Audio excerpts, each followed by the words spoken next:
دوستو استقبال ہے آپ کا ہمارے چینل حنیف بیان ریئیکشن پر۔ دوستو آج ہم جس بیان کو سننے جا رہے ہیں وہ صرف سننے کے لیے نہیں بلکہ عمل کرنے کے لیے ہے۔ اگر دل زندہ ہو تو یہ الفاظ انسان کو بدل کر رکھ دیتے ہیں۔ آئیے اس پیغام کو غور سے سنتے ہیں اور اس پر عمل بھی کرتے ہیں۔ اس لیے قرآن کریم نے بار بار للکارا اور فرمایا افلم یہد لہم کم اہلکنا قبلہم من القرون، اکڑنے والوں، بدماشی کرنے والوں، بے غیرت کمیلوں، بعد آؤ جب میرا قہر جوش میں آئے گا، پھر ایک دو کو نہیں، پھر بستی کی بستی، ملک کے ملک اجاڑ کے رکھ دوں گا۔ قیامت کا دن جس دن قائم ہوگا جمعہ ہی ہوگا۔ آج جمعہ تفریح کا دن ہے، آج جمعہ جوے کا دن ہے، آج جمعہ شراب پینے کا دن ہے، آج جمعہ کھیل تماشا بے حیائی بدماشی کا دن لوگوں نے بنا لیا۔ ایک ہمارا ماحول ہے، آپ ذرا توجہ فرمائیں۔ جمعے کے دن فلموں میں رش ہے، جمعے کے دن سینما کے ٹکٹ کا رش ہے، جمعے کے دن VCR بہت زیادہ چلتے ہیں، جمعے کے دن ٹیلی ویژن پہ بڑا رش ہوتا ہے، جمعے کے دن بدماشی ہے، جوا ہے، بے حیائی، زیادہ سے زیادہ بے حیائی جمعے کے دن ہوتی ہے۔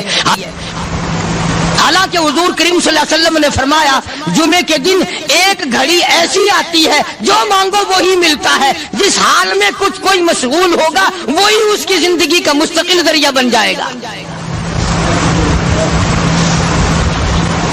کون سمجھائے تمہیں کس کے اندر طاقت اور جرت ہے کہ قوم کے دھارا پھیر سکے اور قوم کے رخ کو پھیر سکے؟ کون پھیر سکتا ہے؟ اس لیے قرآن کریم نے بار بار للکارا اور فرمایا افلم یہد لہم کم اہلکنا قبلہم من القرون، اکڑنے والوں، بدماشی کرنے والوں، بے غیرت کمیلوں، بعد آؤ جب میرا قہر جوش میں آئے گا، پھر ایک دو کو نہیں، پھر بستی کی بستی، ملک کے ملک اجاڑ کے رکھ دوں گا۔ افلم یہد لہم کم اہلکنا قبلہم من القرون،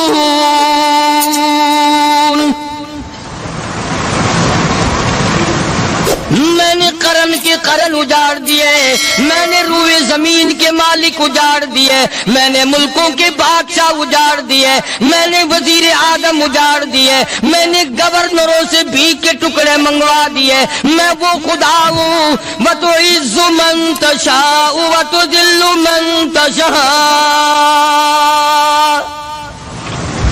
بیدک الخیر انک علی کل شیء قدیر۔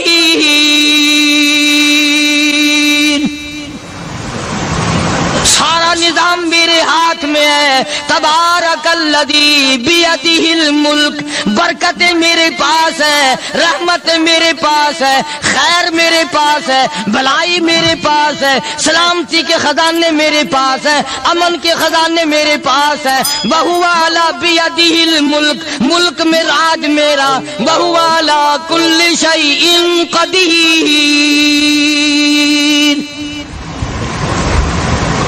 ذرے ذرے پہ قبضہ میرا، پتے پتے پہ قبضہ میرا، پہاڑ کی ایک ایک کنکر پہ قبضہ میرا، سمندر کے قطرے قطرے پہ قبضہ میرا۔ تو ہوتا کون آکڑ کرنے والا؟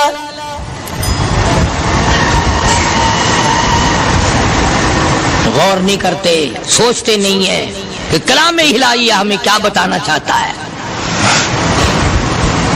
جناب عثمان رضی اللہ تعالیٰ عنہ فرماتے ہیں اور لوگوں، میں نے ساری زندگی گزار دی اسلام کے بعد، جس دن سے میں نے کلمہ پڑھا آخری دم تک کوئی جمعہ ایسا نہیں، کوئی جمعہ ایسا نہیں گزرا اللہ کے نام پر میں نے ایک غلام خرید کے آزاد نہ کیا ہو۔ پہلے لوگ بھی جمعے کے دن درود پاک کی کثرت کرتے تھے، خیرات کیا کرتے تھے کہ 8 دن کا کفارہ ہو جائے، اللہ تبارک و تعالی راضی ہو جائے۔ آج کے دن قیامت آئے گی، نہ جانے میرا کیا حال بنے گا، کن لوگوں میں میرا شمار ہوگا۔ مدنی کریم صلی اللہ تعالی علیہ وسلم کا دربار لگا ہوا ہے، مجلس ہے آقا مدنی صلی اللہ علیہ وسلم کی.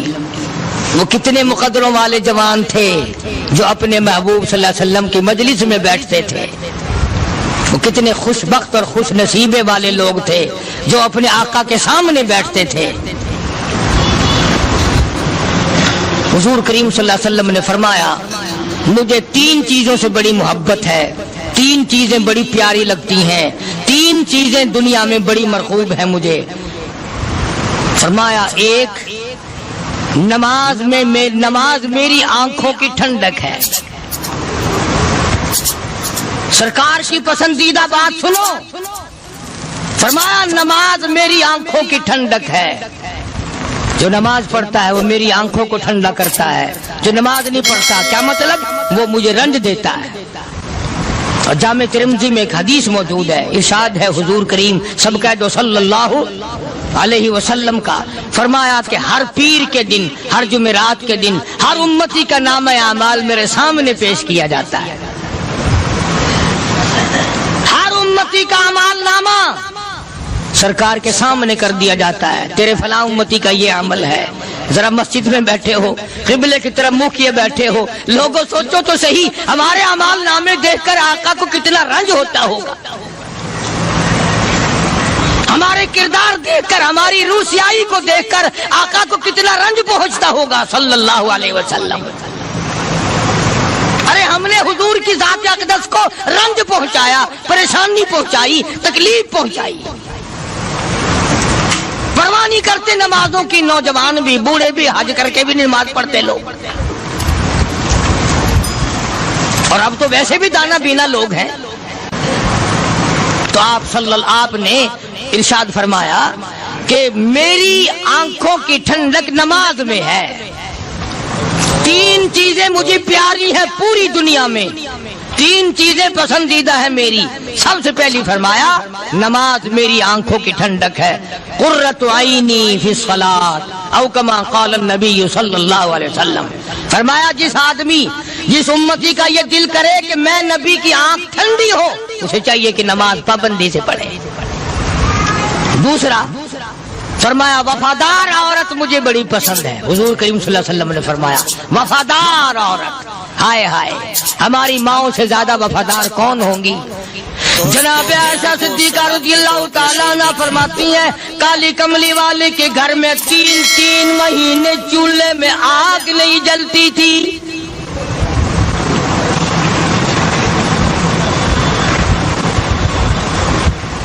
دوسروں کے واسطے ہے سیم و زر و گوہر, اور اپنا یہ حال ہے کہ چولہا ہے بجھا ہوا. جناب عائشہ صدیقہ رضی اللہ تعالیٰ عنہ فرماتی ہیں ہمیں 24 گھنٹے میں 1 پانی کا پیالہ اور 1 کھجور کا دانہ ملا کرتا تھا.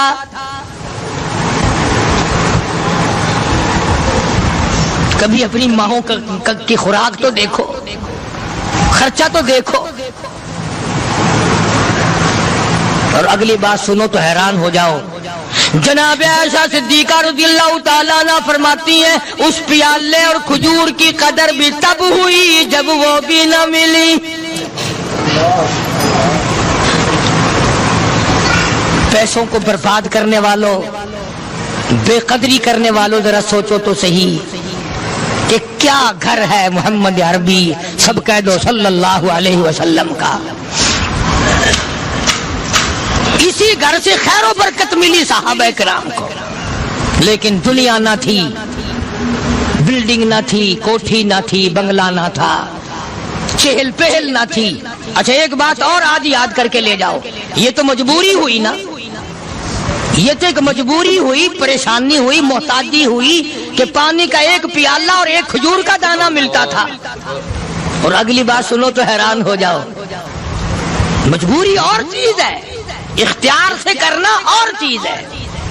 جناب فاروق اعظم رضی اللہ تعالیٰ عنہ کی حکومت ہے. عائشہ صدیقہ رضی اللہ تعالیٰ عنہ سال کا خرچہ 12,000 روپیہ بوری میں بھر کر حضرت عمر نے حضرت عائشہ کے گھر پہنچا دیا. لو تمہارا یہ سال کا خرچہ آ گیا.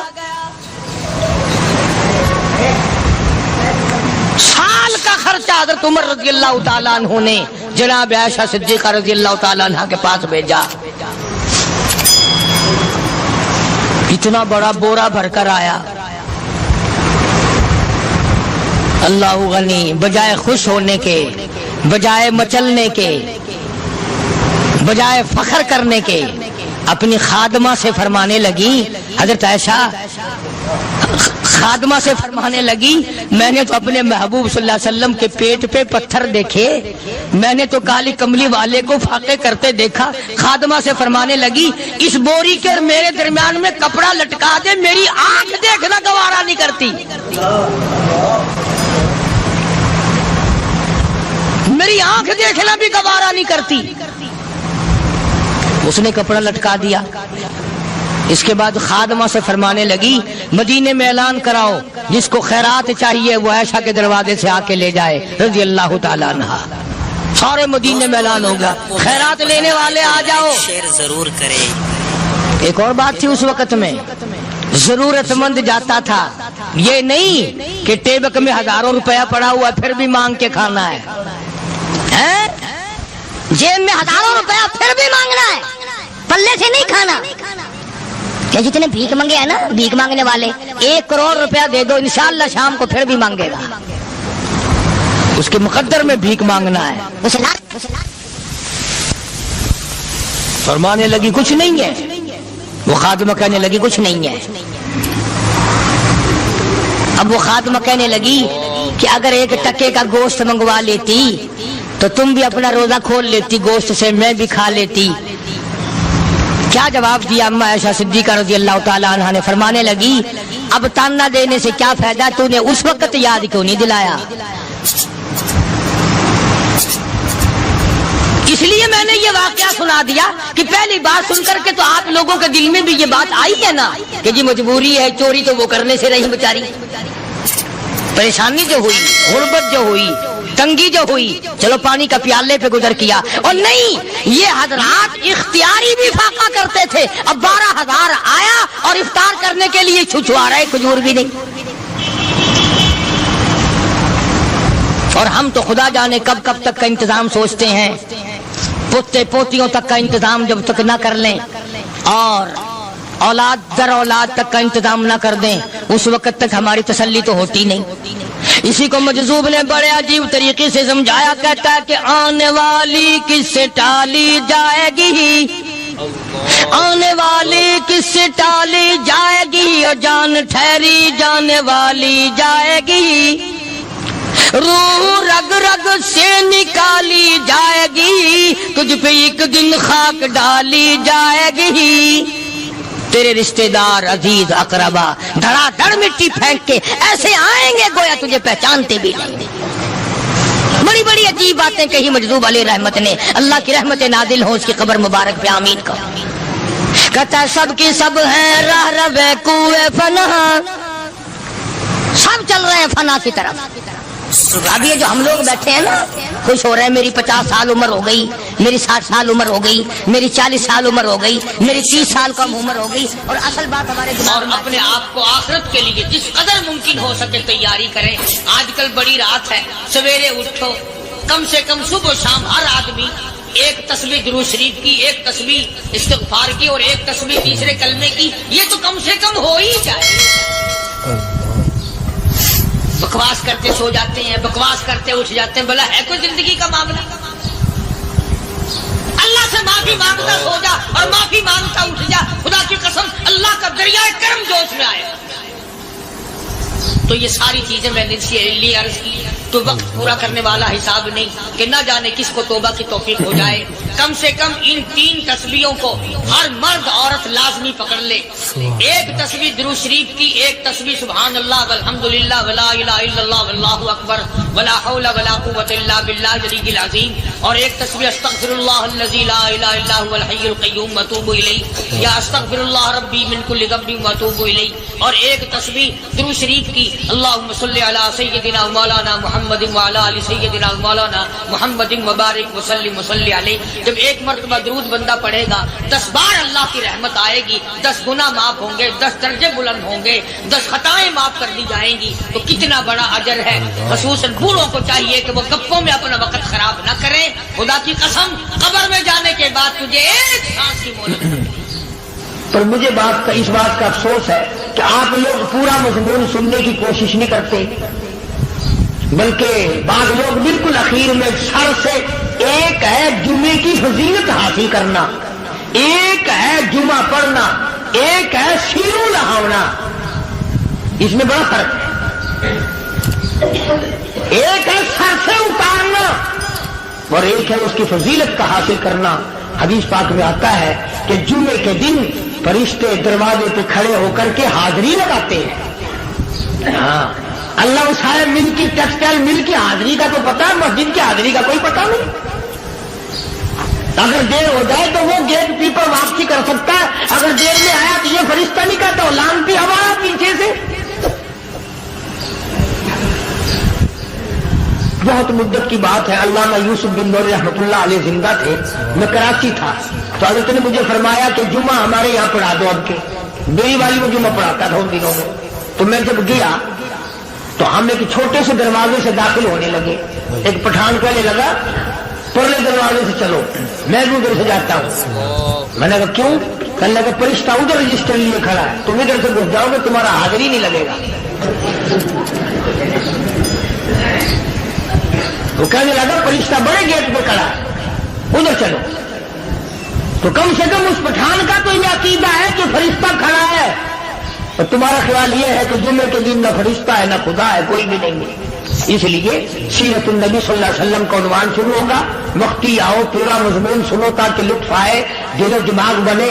اور عقیدہ میں نے تمہیں بتا دیا، لا الہ الا اللہ، خدا کے سوا الہ کوئی نہیں، مشکل کشا کوئی نہیں، پیدا کرنے والا کوئی نہیں، فصل میں، دکان میں، کارخانے میں اس کے سوا برکت دینے والا کوئی نہیں۔ اور یہ بات بتائی کس نے؟ محمد الرسول اللہ صلی اللہ علیہ وسلم، ہمارے نبی حضرت محمد الرسول اللہ صلی اللہ علیہ وسلم نے ہمیں یہ بات بتائی، خدا کے بعد خدا کوئی نہیں، مصطفیٰ کے بعد نبی کوئی نہیں۔ حضور صلی اللہ علیہ وسلم کے بعد کوئی کسی قسم کا جو نبوت کا دعویٰ کرے وہ کافر ہے، دجال ہے، بے ایمان ہے، وہ خنزیر سے بدتر ہے جو میرے آقا کے ختم نبوت کے تاج کو ہاتھ لگائے گا۔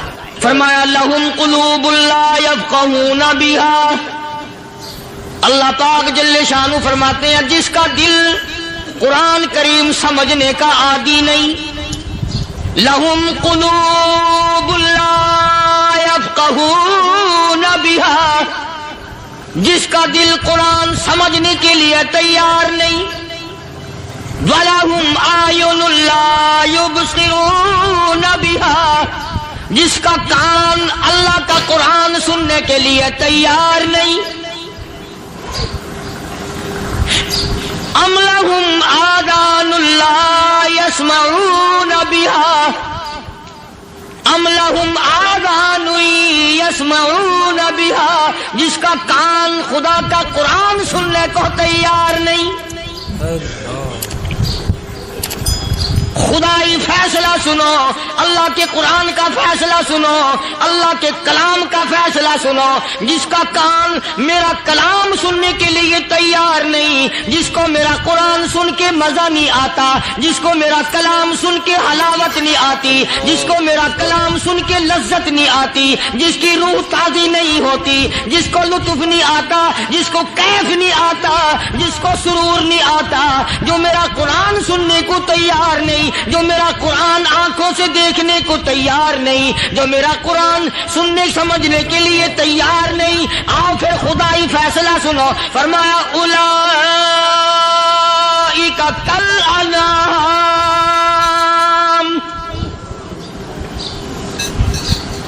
میرا فیصلہ نہیں، کسی پارٹی کا فیصلہ نہیں، کسی فرقے کا نہیں، کسی طبقے کا نہیں، کسی جماعت کا نہیں۔ فرمایا اولئک الانعام، پیدا کرنے والا مالک و خالق کہتا ہے مجھے اپنی کبریائی کی قسم یہ سارے جانور ہیں۔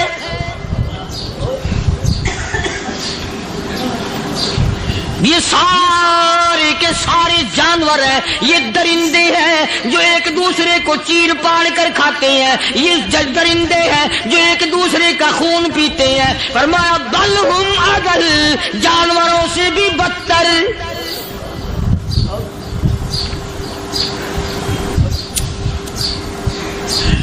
جس کے دل میں قرآن سن کر ترس نہیں، جس دل میں رحم نہیں، اپنے سے کمزور دیکھ کر جس کے دل میں شفقت نہیں، مہربانی کا مادہ نہیں، فرمایا وہ کوئی بندہ ہے، وہ تو جانور ہے۔ اور خدا قسم میں آ گیا، فرمایا بل ہم اضل، اس سے بھی بدتر۔ اللہ والے جو ہیں وہ ان خصلتوں کو دور کراتے ہیں، اور وہ آدمی کے مزاج اور دل میں سے ایسی چیزیں نکالتے ہیں جو اس کی بربادی کا ذریعہ بنتا ہے۔ دل کی بیماریوں کا کسی کو فکر نہیں، بخار ہو جائے آپ چڑھ جائے آپ کو پتہ چل جاتا ہے، نزلہ ہو جائے آپ کو پتہ چل جاتا ہے، کھانسی ہو جائے پتہ چل جاتا ہے، دل کی بیماریوں کا کیا پتہ چلے؟ صحابہ اکرام رضوان اللہ تعالی علیہ مجمعین کی جماعت کے اللہ پاک کے محبوب حضرت محمد الرسول اللہ صلی اللہ تعالی علیہ وسلم نے دلوں کی صفائی کی۔ پہلے لوگ جھونپڑیوں میں کچے کوٹھوں میں رہتے تھے، نہ اتنی صفائی تھی نہ اتنی ترقی تھی۔ آج برتنوں کی صفائی دیکھو، کپڑوں کی صفائی دیکھو، مکان کی صفائی دیکھو، رات دن بس اسی دھندے میں لگے ہوئے، سارا دن برتن دھونے سے فرصت نہیں، سارا دن کپڑوں کے بناؤ اور سوار میں فرصت نہیں۔ تو اللہ والے ایسے موقع پر بڑی عجیب بات کہتے ہیں، وہی مجذوب ہے، مجذوب علی رحمت کہتے ہیں بظاہر تو ہر شے میں بے حد صفائی، بظاہر تو ہر شے میں بے حد صفائی، مگر دل میں ہے گندگی انتہائی۔ بظاہر تو ہر شے میں چہرے کی صفائی، بدن کی صفائی، نہ جانے کتنی قسم کا صابن ہے، نہ جانے کتنی قسم کے پاؤڈر ہے، نہ جانے کتنی قسم کے شیمپو ہیں، نہ جانے کتنی قسم کے کپڑے ہیں، کیا چال ڈھال ہے، کیا نئے نئے ڈیزائن ہے۔ مجذوب کہتا سب کچھ دیکھ لیا، بظاہر تو ہر شے میں بے حد صفائی، مگر دل میں ہے گندگی انتہائی۔ جس یار کی بیٹھک میں بیٹھ کے کھانا کھایا، جس رشتہ دار کی بیٹھک میں بیٹھ کے کھانا کھایا، اسی کی بہن کو دیکھ کر آبرو پہ ڈاکہ ڈالنے کا پروگرام ہے۔ جس دوست کے گھر میں بیٹھ کے کھانا کھایا، اسی دوست کی بیوی کی عزت لوٹنے کا پروگرام ہے۔ پرانے زمانے میں اب بھی دلی جیسے شہر میں اگر دعوت کی جاتی ہے تو وہاں ایک تشتری میں نمک آتا ہے سب سے پہلے۔ عام میں بھی دستور تھا پرانے زمانے میں، اگر کوئی دعوت کرتا، کوئی تقریب کرتا، سب سے پہلے نمک آتا تھا۔ ایک ایک انگلی ہر شخص نمک چاٹتا تھا۔ کیا مطلب؟ جس نے نمک چاٹ لیا اب وہ نمک حرامی نہیں بنے گا۔ اس گھر میں چوری کرنا، اس گھر کی آبرو کا غلط تصور لانا، اس گھر کے مال میں خیانت کرنا وہ حرام سمجھتا تھا جس گھر کا میں نے نمک چکھ لیا۔ اور مسلمانوں کی بات نہیں، ہندوؤں کی بھی یہ باتیں تھی۔ مولانا محمد علی صاحب جلندری سب قید رحمت اللہ علیہ فرمایا کرتے تھے کہ ایک سکھ تھا بہت بڑا ڈاکو، مسلمان اور ہندو مل کر اس کو ساتھ ملا کر کے لے گئے کہ یہاں اس گاؤں میں اس پنڈ میں ڈاکہ ڈالے۔ سفر کر کے گئے، تکلیف اٹھا کے گئے۔ اس سکھ ڈاکو نے پوچھ لیا کہ یہ کون سا گاؤں ہے کہ یہ فلانا ہے۔ اچھا سارے کے سارے یہ تلاش کرو، یہ سوچ بچار کرو، اپنے پنڈ کی، اپنے علاقے کی، کسی مسلمان کی، کسی ہندو کی، کسی سکھ کی، کسی چوڑے چمار کی اس گاؤں میں لڑکی تو نہیں؟ ہمارے یہاں سے کوئی لڑکی تو شادی ہو کے یہاں نہیں آئی ہوئی؟ ان ساروں میں سے کہنے لگا کہ ہمارے بھنگی کی لڑکی جمعدار کی یہاں آئی ہوئی ہے۔ کہنے لگا واپس چلو، بیٹی بیٹی ہے، چاہے بھنگی کی ہو یا نواب کی ہو۔ ارے کل بیٹی کا ڈولا دیا تھا، آج ڈاکہ ڈالیں گے، شرم نہیں آئے گی؟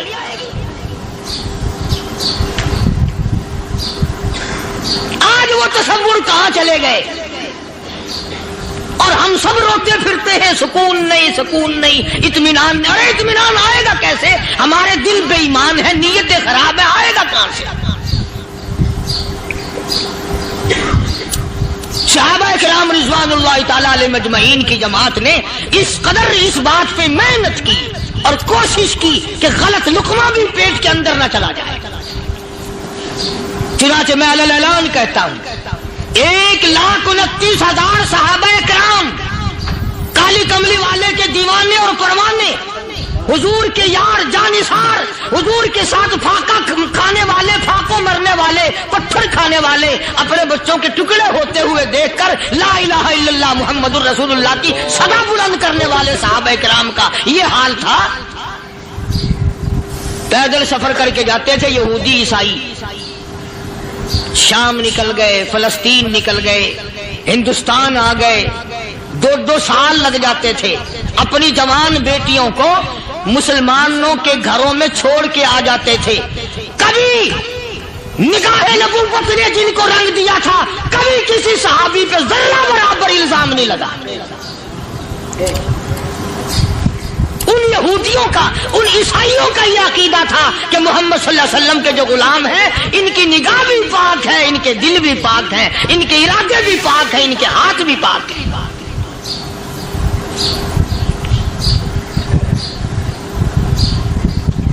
مصر کے گورنر نے، مصر کے جنرل کرنل نے خط لکھا سیدنا فاروق اعظم رضی اللہ تعالی عنہ کی خدمت میں، دور خلافت ہے حضرت فاروق اعظم کا۔ کیا خط لکھا کہ حضور مجھے کافی وقت گزر گیا ہے اور فلاں علاقے میں آپ کے حکم سے ہم نے جانا ہے اور راستہ صرف ایک ہے اور اس راستے میں جال بچھا دیا گیا۔ اب مجھے مشورہ دیں میں کیا کروں، حکم دیں مجھے۔ جال کیا بچھا دیا گیا کہ ہمیں پتہ چل گیا ہے عیسائیوں نے پروگرام بنایا، سینکڑوں لڑکیاں تلاش کر کر کے بڑی خوبصورت حسینہ اکٹھی کی ہیں، ان کو گانے بجانے کی ٹریننگ دی ہے، ان کو اچھی اچھی آوازوں والی لڑکیاں ڈھونڈ کے لائے ہیں، اور انہوں نے یہ پروگرام بنایا کہ جب مسلمانوں کی فوج اس گلی سے گزرے گی ان کوٹھوں کے اوپر چڑھ کے گانا بجانا کریں گے تاکہ ان کے دل میں بدماشی آئے اور ان کا بیڑا غرق ہو۔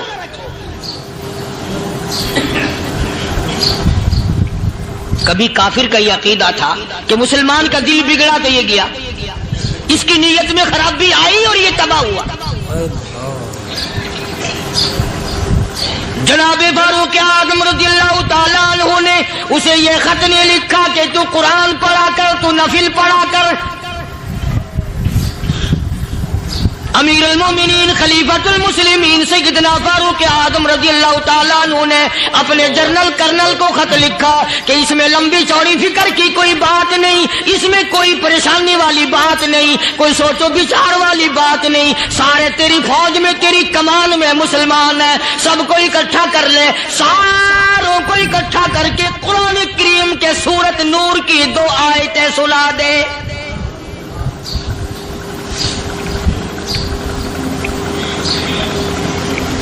یہ بھی نہیں فرمایا کہ سزا سناؤ، اتنے کوڑے لگیں گے، جو خلاف کرے گا یوں قید ہوگی، یہ کورٹ مارشل کر دیا جائے گا، کچھ نہیں۔ جناب فاروق اعظم رضی اللہ تعالیٰ عنہ کی رائے دیکھو، ان کے خیال میں قرآن کریم میں اتنی بڑی طاقت ہے، اتنی بڑی عظمت ہے، اتنی بڑی کرامت ہے، کلام الہی میں اتنا بڑا شرف ہے۔ اعلان کر دیا، فرمایا اپنے کرنل کو ساری فوج کو، لشکر کو اکٹھا کر کے قرآن کریم کی فلاں فلاں آیت سنا دے۔